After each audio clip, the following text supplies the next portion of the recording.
What's going on, econ students? It's your boy Alex from Top Dog Economics, where we break down economic concepts in a short amount of time and we do it right. Shut up and sit down.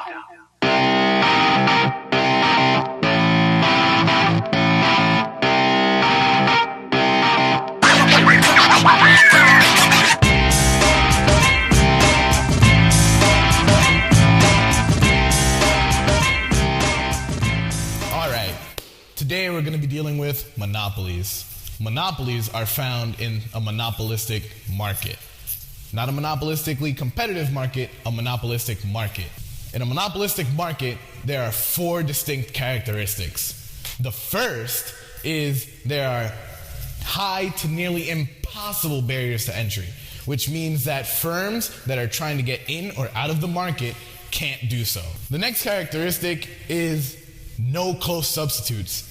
In this market, because there's only one firm producing a good or a service, there aren't any other firms to be able to compete with them, so there are no other substitutes for that good or service. The third characteristic is that there's only one firm. The fourth and final characteristic of a monopolistic market is that the firm in the market is the one that sets the price for the market.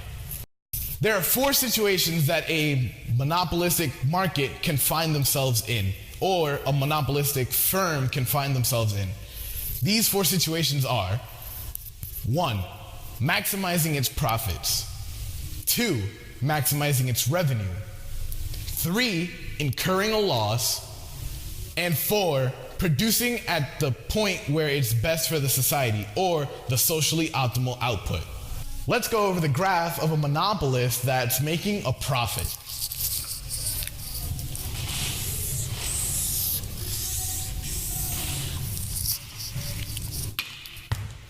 All right, here we have a marginal revenue curve that's downward sloping, a demand curve that's downward sloping at a 1-to-2 ratio with the marginal revenue curve, a marginal cost curve that goes down, hits the minimum, and comes back up, and an average total cost curve that does the same.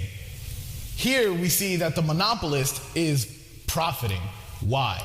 Well, at the point where marginal revenue meets marginal cost, the demand is at a higher point because the demand is over the marginal revenue curve. So that's where the monopolist is going to set their price. This now becomes the market's price of equilibrium and quantity of equilibrium, or the equilibrium point for the market. At this point, the average total cost is below the price, which means that the monopolist is going to be profiting. What you want to do in order to find this profit is that you first want to locate where their total revenue is. You can do this by drawing a horizontal line from the price up to the demand curve, and then drawing a vertical line straight down. That's going to give you their total revenue. In order to find their profit, what you want to do is you want to draw a horizontal line from the point where ATC is at its minimum at the price straight over to the price. And that is the area of profit. So now we're going to go over the second situation that a monopolist can find himself in, and that's maximizing his revenue. Let's check out that graph.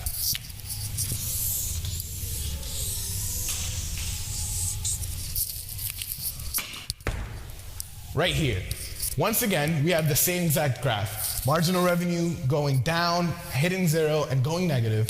Demand curve that's downward sloping. A marginal cost curve that's downward sloping, hitting a minimum, coming back up, and an average total cost curve that's doing the same.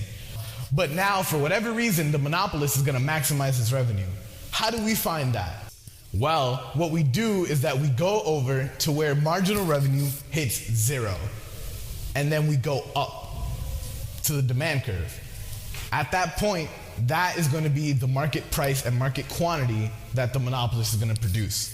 At this point, what we do is we draw a horizontal line once again from the price to the demand curve and find their total revenue. And we do the same thing to find their profit.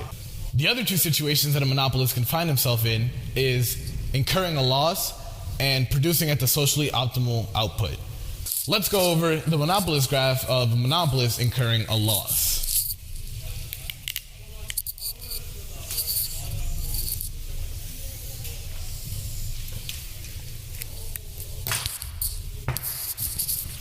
Here we have the same type of graph set up. Marginal revenue downward sloping, demand downward sloping, the same thing. The problem this time is that the average total cost for the monopolist is above the price. Because his total revenue is lower than his total cost, he's incurring a loss. The last situation that a monopolist can find themselves in is producing at the socially optimal output.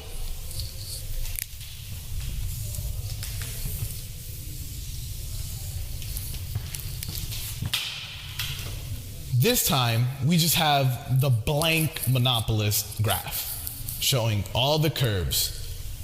But when the monopolist is producing at the socially optimal output, they're producing at the point where the marginal cost intersects the demand curve. Why? Because society does not want the monopolist to make any money, but they also do not want the monopolist to lose money. How exactly does a monopolist go about this on his own terms? Well, the government imposes a price ceiling at the point where marginal cost is equal to the demand curve, and the monopolist produces at that point. All right, econ students, that's all I had for you today. Hopefully you understand the concept of monopoly a little bit better given the situations. I'm your host, Alex Soto. This has been Top Dog Economics. Until next time.